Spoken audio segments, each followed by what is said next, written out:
Welcome to सर्वज्ञ वाला classes में आप सभी बच्चों का हार्दिक स्वागत है। मैं जानता हूं कि ये क्लास यूपी बोर्ड 12th वाले बच्चों के लिए होने वाली है।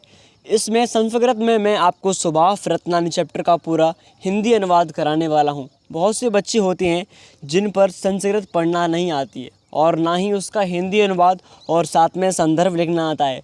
तो आज बेफिक्र रहिए, आज मैं आपको पूरा सॉल्यूशन कराने वाला हूँ। तो चलिए क्लास को स्टार्ट करते हैं विदाउट टाइम वेस्ट किए। सबसे पहले जो पहला श्लोक है उसका संदर्भ करते हैं और उसका हिंदी अनुवाद करते हैं। ध्यान से देखिए, यहाँ से पहला है, उसका नाम है भाषासु मुख्य मधुरा दिव्याम गीर्वाण भारती तस्या ही मधुरम काव्यम तस्मादपि सुभाषितम। इतना क्लियर? जी सर, इतना कम्प्लीटली हम समझ चुके हैं। अब देखिए यहाँ से, भाषासु मुख्य मधुरा दिव्य गीर्वाण भारती तस्या ही मधुरम काव्याम तस्मादपि सुभाषितम। ठीक है, इसका पहले आपको लिखना पड़ता है संदर्भ। क्या लिखना पड़ता है? संदर्भ। तो संदर्भ मैंने कैसे लिखा है, ध्यान से देखिए। आपको प्रत्येक में इसी प्रकार से लिखना है, कोई इसमें चेंजिंग नहीं होती है। प्रस्तुत श्लोक है तो श्लोक लिखेंगे। ठीक है, हमारी पाठ्य पुस्तक संस्कृत दिग्दर्शिका के सुभाष रत्नानी, जिस भी चैप्टर से आया हो पैराग्राफ, जो श्लोक हो जिस भी चैप्टर से हो, आपको पहले वो नाम लिखना है। सुभाष रत्नानी नामक पाठ से उद्धृत है। इतना लिख लोगे? जी सर, कम्प्लीटली इतना हम लिख सकते हैं। अब नीचे लिखना है आपको। अब आपको इसका हिंदी अनुवाद करना है। कैसे करना है देखिए, इस पूरे पैराग्राफ को आपको पहले क्या करना है? हिंदी अनुवाद करना है। ठीक है, तो सबसे पहले आपको देखना है कि हमें पढ़ना है भाषासु कहते हैं सभी भाषाओं में, मुख्य कहते हैं मुख्य। ठीक है, मुख्य मधुर दिव्य, तो सभी भाषाओं में देववाणी, गीर्वाण भारती कहते हैं देववाणी। संस्कृत सर्वाधिक प्रधान मधुर और दिव्य है। कैसी है? मधुर और दिव्य। इसका पहली लाइन की जो व्याख्या है वो कंप्लीट हो चुकी है। भाषा से मुख्य मधुरा दिव्याम गीर्वाण भारती, सभी भाषाओं में देववाणी, संस्कृत सर्वाधिक प्रधान मधुर और दिव्य है। इतना कंप्लीट? हाँ सर, आगे बढ़ते हैं। तस्या ही मधुरम काव्याम तस्मादिप सुभाषितम, तो इसका अर्थ होता है निश्चय ही उसका वाक्य साहित्य मधुर है। कैसा है? मधुर। तथा उससे काव्य से भी अधिक मधुर उसके सुभाषित सुंदर वचन या सूक्तियाँ हैं। आशा करता हूँ पहले आपको पढ़ लोगे। हाँ सर, दूसरे का हिंदी अनुवाद समझते हैं बहुत ही बेहतर तरीके से। तो सेकंड देखते हैं, दूसरा वाला। अब देखिए, इसमें आपको बहुत ही इंटरेस्ट आने वाला है, ध्यान से देखिएगा। देखिए, सुखार्तानि, सॉरी क्या हो रहा है बार, देखिए, सुखार्तन कुतो विद्या कुतो विद्याम सुखम, सुखार्थी वा त्यजेत विद्याम विद्यार्थी वा त्यजेत सुखम। इसको पढ़ लेना, संदर्भ वही रहेगा, इसमें कोई चेंजिंग नहीं होगी। ठीक है, हाँ। अब इसका हिंदी अनुवाद करते हैं। सुखार्तिन कहते हैं, जो सुखार्तिन होता है इसका अर्थ होता है सुख चाहने वाला। विद्या कहते हैं, आप जानते होंगे, विद्या मतलब सुखार्थी यानी सुख चाहने वाले को कोई विद्या प्राप्त नहीं होती। कुतो विद्यार्थ सुखम, और विद्या चाहने वाले को कभी सुख प्राप्त नहीं होता। ठीक है, और विद्या चाहने वाले को कभी सुख प्राप्त नहीं होगा। ठीक है, आगे देखते हैं। सुखार्थी वा त्यजेत विद्याम विद्यार्थी वा त्यजेत सुखम, इसका अर्थ होता है सुख की इच्छा रखने वाला व्यक्ति कभी विद्या प्राप्त नहीं कर सकता। विद्यार्थी वा त्यजेत सुखम, और विद्या की इच्छा रखने वाले को सुख त्यागना पड़ता है। कंप्लीट? जी सर। आगे तीसरा श्लोक पढ़ते हैं। देखिए, ये भी बहुत इंटरेस्टेड है। जल बिंदु निपातेन क्रमशः पूर्यते घटः स हेतु सर्वविद्यानां धर्मस्य च धनस्य च। ओके, अब देखिए, पढ़िएगा। जल बिंदेनु निपातेन क्रमशः पूर्यते घट, इसका अर्थ होता है बूंद बूंद जल गिरने से क्रमशः घड़ा भर जाता है। अगर बूंद बूंद जल गिरती है तो घड़ा भी भर जाता है। जल बिंदु निपातेन क्रमशः पूर्यते घटः, बूंद बूंद जल के गिरने से एक घड़ा भी भर जाता है। अब दूसरा देखते हैं। सह हेतु सर्व विद्यानाम धर्मस्य च धनस्य। ठीक है, तो यही सभी विद्याओं धर्म तथा धन का हेतु कारण है। यह कहने का तात्पर्य है कि विद्या धर्म एवं धन, जो विद्या है धर्म है, धन की प्राप्ति के लिए उद्यम के साथ धैर्य होना भी आवश्यक है। अगर आप विद्या प्राप्त कर रहे हो, धन प्राप्त कर रहे हो, तो उसके लिए आपको सब्र करना पड़ेगा, धैर्य रखना भी जरूरी है। बिना धैर्य के कोई चीज़ प्राप्त नहीं कर सकती। अगर तुम चाहते हो कि हम आज में ही सब कुछ सीख जाए तो ऐसा असंभव है। आप सोचो एक दिन में सारा काम करके सारा पैसा इकट्ठा कर लो, ये भी असंभव है। तो आपको धैर्य रखना पड़ता है। किसी भी चीज़ को प्राप्त करने के लिए आपको धैर्य रखना ज़रूरी है, क्योंकि इन तीनों का संचय धीरे धीरे ही होता है। हमेशा मेहनत, धर्म, धन, विद्या, इन चीज़ों को पाने के लिए क्या करना पड़ता है? धैर्य रखना पड़ता है। कंप्लीट। हाँ, अगला देखते हैं, अगला श्लोक, 4th श्लोक देखते हैं। काव्य शास्त्र विनोदेन कालो गच्छति धीमताम व्यसनेन च मूर्खाणाम निद्रया कलहेन वा। ओके, अब इसका अर्थ देखते हैं। काव्य शास्त्र विनोदेन कालो गच्छति धीमताम व्यसनेन च मूर्खाणाम निद्रया कलहेन वा। इसका संदर्भ वही होगा, इसमें कोई चेंजिंग नहीं होगी। ठीक है, अब अनुवाद की बात कर लेते हैं। अनुवाद कैसा होता है इसका हिंदी अनुवाद? तो काव्य शास्त्र विनोदन कालो गच्छति धीमताम, इसका अर्थ होता है बुद्धिमान लोगों का समय काव्य एवं शस्त्रों के पढ़ने में व्यतीत होता है। जो बुद्धिमान, जो वाइज मैन पर्सन होते हैं, उनका जो जीवन है वो काव्य एवं अच्छी अच्छी पुस्तकें पढ़ने में व्यतीत होता है। व्यसनेन च मूर्खाणां निद्रे कलेहन वा, और मूर्ख लोगों का समय बुरी आदतों में, सोने और झपटा झंझट ऐसी फालतू चीज़ों में उनका काम रहता है। ध्यान देना है आपको, इसका हिंदी अनुवाद आप आसानी से कर लोगे, वादा है मेरा। अब अगला वाला देखते हैं, 5वें वाले का। ठीक है, देखिए, न चोरहार्यम न राजहार्यम न व्रतभाज्यम न च भारकारे व्यये कृते वर्धते एवं नित्यम विद्याधनम सर्वधनम प्रधानम। और ये इसका जो संदर्भ है वही पूरा पहले वाला ही होगा, इसमें कोई भी चेंजिंग नहीं होगी। बट बात कर लेते हैं इसके हिंदी अनुवाद की। देखिए, न चोरहार्यम न राजहार्यम, इसका अर्थ होता है ना चोर इसे चुरा सकता है। जो विद्या होती है, विद्या रूपी धन होता है, उसको ना तो धन को सभी में प्रदान है, क्या है, इस सब में बटा हुआ है।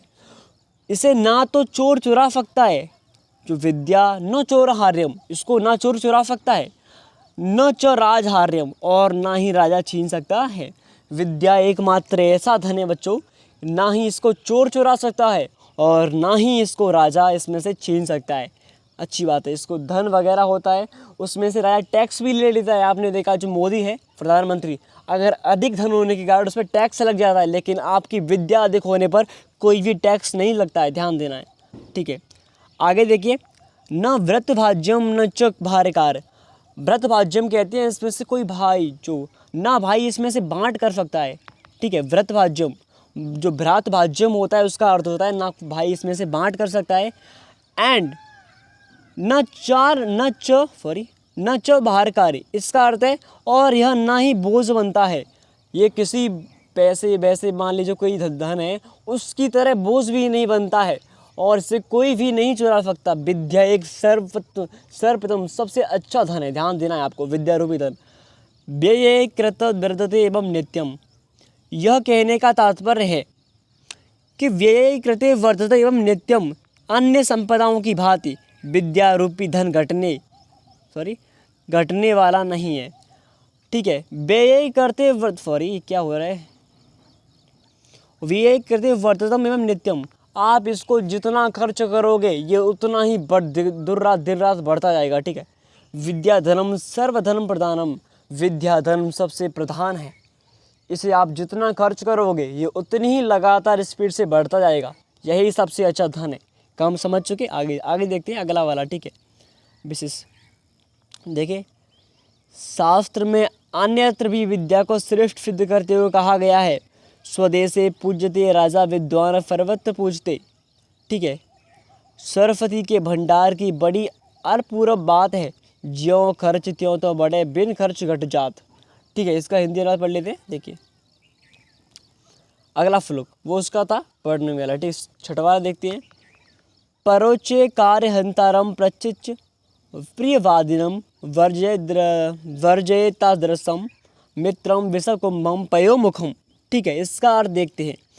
परोचे कार्य हंतारम परच प्रियवादिनम, इसका हिंदी अनुवाद करते हैं तो पीछे कार्य को नष्ट करने वाले तथा सम्मुख प्रिय मीठा बोलने वाले मित्र का उसी प्रयाग त्याग करने देना चाहिए। इसका अर्थ ये है, आपके पीठ पीछे कोई आपकी बुराई करे तो ऐसा मित्र आपको त्याग देना चाहिए। जीवन में एक ऐसा मित्र होना चाहिए जो तुम्हारी बुराइयों को सिर्फ तुम्हारे सामने ही बोल दे, वही मित्र आपका सच्चा मित्र है।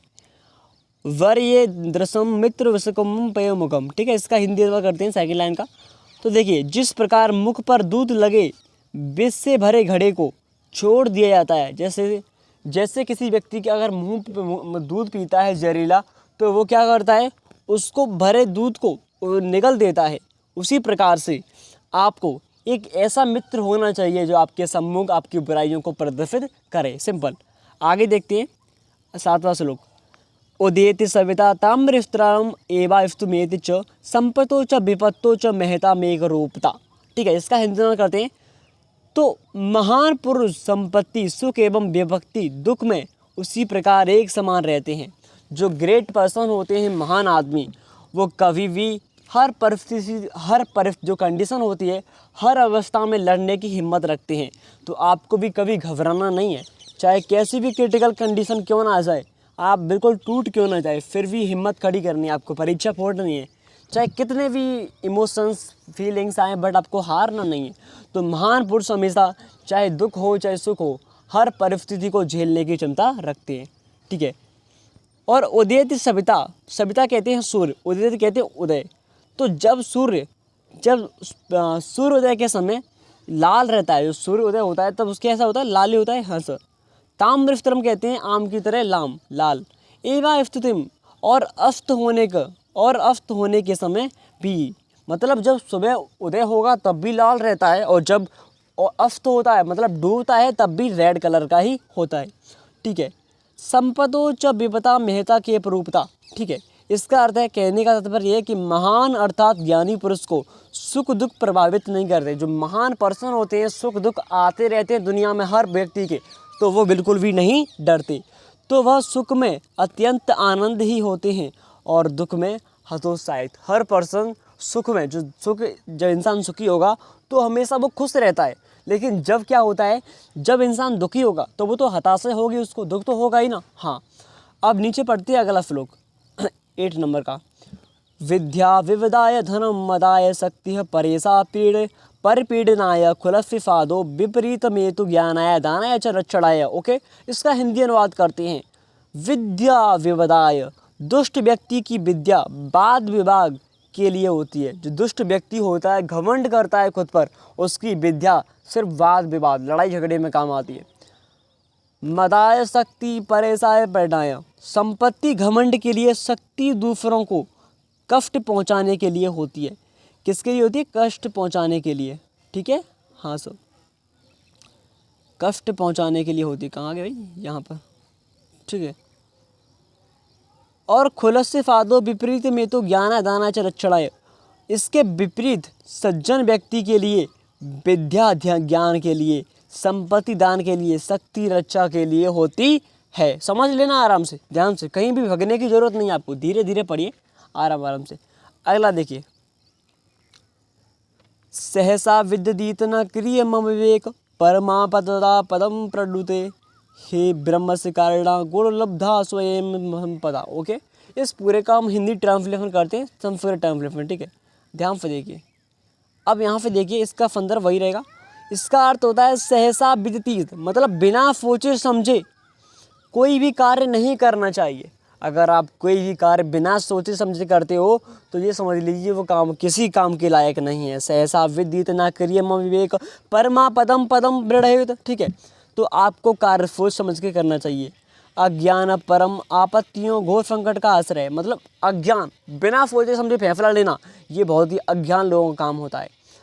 विरडते ही विमर्श कारणम गुण लुब्धा स्वमेव संपदा, सोच विचार कार्य करने वाला व्यक्ति ही गुणों का लोभी अर्थात गुणों को रीझने वाली संपत्तियों स्वयं बड़ कार्य करती है। यह कहने का अर्थ यह है कि ठीक प्रकार से विचार किया जाए कि सफल फूत, कहने का अर्थ छोड़ो सलाम करता हूँ, समझ जो पहले। अगर आप कोई भी कार्य सोच समझ के करते हो तो ध्यान रखना वो जीवन में आपके लिए बहुत ऊंचाइयों तक ले जाएगा। बट आपने गुस्से में, क्रोध में, दुख में अगर आप डिसीजन लेते हो तो आपका जीवन किसी कार्य के लायक नहीं है। तो इन चीज़ों, जो फीलिंग्स, भावनाएं होती हैं, इन सब से बाहर निकलो और सोच समझकर एक निर्णय लो। Thank you so much. आगे देखते हैं अगला श्लोक। वज्रादपि कठोराणि मृदुनि कुसुमादिप लोकात्तराणा चेतांसि को न विज्ञातो महरते। ओके, अब इसका हिंदी अनुवाद भी कर लेते हैं। ठीक है सर। वज्रादप कठोराण कहते हैं असाधारण पुरुषों अर्थात महापुरुषों के वज्र से भी कठोर तथा पुष्प से भी कोमल हृदय को भला कौन जान सकता है। इसका अर्थ ये होता है कि बड़े से बड़े असाधारण बहुत ही बलवान पुरुष, उसका जो वज्र जैसा सीना होता है वो भी एक मीठी वाणी से कठोर और उस पुष्प की तरह कोमल बन जाता है। अगर आप कितना भी महान, कितना भी बड़ा, कितना भी बहुत बड़ा पर्सन क्यों ना हो आपके सामने, जो बहुत बॉडी बिल्डर हो, अब अगर आप उसके सामने 2-3 शब्द मीठी वाणी बोल के देख लेना, पिघल जाएगा वो भी बच्चे की इस वाणी से। आप जानते हो ना। यस, तो आपको इसी प्रकार के गुणों का पालन करना है। ठीक है, तो आज 10 ही फ्लो करने वाले, हाँ फिर 11वां भी है। देखिए, प्रीडति यः फुचेरतु पित्रम स पुत्रो यदा भतुरेव हितमुच्यते तत्र कलत्रम तन्मित्रमापिदपे सुखे च समक्रियम यदा एकत्रते जगति पुण्यकृतो लभन्ते। इसका अर्थ ये होता है, ध्यान से देखिए, अपने अच्छे आचरण यानी अच्छे कर्म से पिता को प्रसन्न रखने वाला पुत्र, पति का हित अर्थात पत्नी के लिए आपत्ति सुख दुख में एक जैसा व्यवहार करने वाला मित्र, इस संसार में इन तीनों की प्राप्ति पुण्यशाली व्यक्ति को ही होती है। ध्यान से सुनिए, इसका ये पूरे परिवार के लिए दिया गया है। मतलब आपके पिता हो, माता हो या फिर आपकी पत्नी ही क्यों ना हो, आपको सबके साथ समान व्यवहार करना चाहिए। सुख हो दुख हो, हर परिस्थिति में किसी का भी साथ नहीं छोड़ना चाहिए। वो आपकी माता पिता क्यों ना हो और आपकी पत्नी ही क्यों ना हो, क्योंकि अगर आपने माता पिता का साथ छोड़ा तो ये ध्यान रखना, जिन्होंने जन्म दिया है वो नष्ट भी कर सकती है प्रकृति आपको। तो आपको सदैव अच्छा बन के रहना है। ठीक है, क्योंकि अच्छा ही सबसे ऊपर रहती है। That is right. अब अगला श्लोक देखते हैं 12 वाला। कामाना दुग्धे विप्रकर्षत्य लक्ष्मी कीर्ति सूते दुष्कृते या हनिफ्ते फुद्धाम शांता मंत्रम मंगलाम धेनु धीरा सुनुता बाचुमः। ठीक है, इसका अर्थ ये होता है, धैर्यवान व्यक्तियों को, मतलब जो इंसान धैर्य रखता है उससे कोई भी जल्दी नहीं है कि आज ही सब कुछ मिल जाए। सत्य एवं प्रिय सुभाषित वाणी को शुद्ध शांत एवं मंगलों की माता रूपी गाय की संज्ञा दी है। मतलब इसकी जो समानता है वो किससे की गई है, माता गाय, जो गाय माता होती है उससे, कि धैर्य रखने वाले को गाय माता कहा जाता है। ठीक है, जो इच्छाओं का दोहती अर्थात पूर्ण करती है, दरिद्रता को हरती है, कीर्ति अर्थात यश को जन्म देती है एवं पाप का नाश करती है। इस प्रकार यहाँ सत्य और प्रिय मधुर वाणी के मानव की सिद्धियों का पूर्ण कर बनाया गया है। इंसान की मीठी वाणी ही सर्वत्र है, सब कुछ है, सब जगह विद्यमान है। अगर वो चाहे तो अपने संसार को सुशोभित बना सकती है। दुखों को हरने वाला सिर्फ आपके लक्षण होते हैं। अगर आप बुराई करोगे तो बुराई भी मिलेगी आपको, ध्यान रखना, बुरे दुख मिलेंगे आपको। अगर आप अच्छा करते हो तो जीवन में आपको अच्छा ही मिलने से कोई नहीं रोक सकता। तो आज के लिए 12 ही श्लोक काफ़ी है। Thank you so much. आपको ये क्लास कैसी लगी प्लीज़ वीडियो को लाइक कीजिए जिससे कि और बच्चे इसको पढ़ पाएँ। वीडियो को लाइक कीजिए और साथ में ही चैनल को सब्सक्राइब जरूर कीजिए। Thank you so much. मिलते हैं ऐसी इंटरेस्टिंग क्लास के साथ। अगर आपको किसी भी विषय से कोई डाउट या कुछ वगैरह हो तो हमें कमेंट कीजिए, हम आपके लिए ज़रूर क्लास लाएंगे। Thank you so much.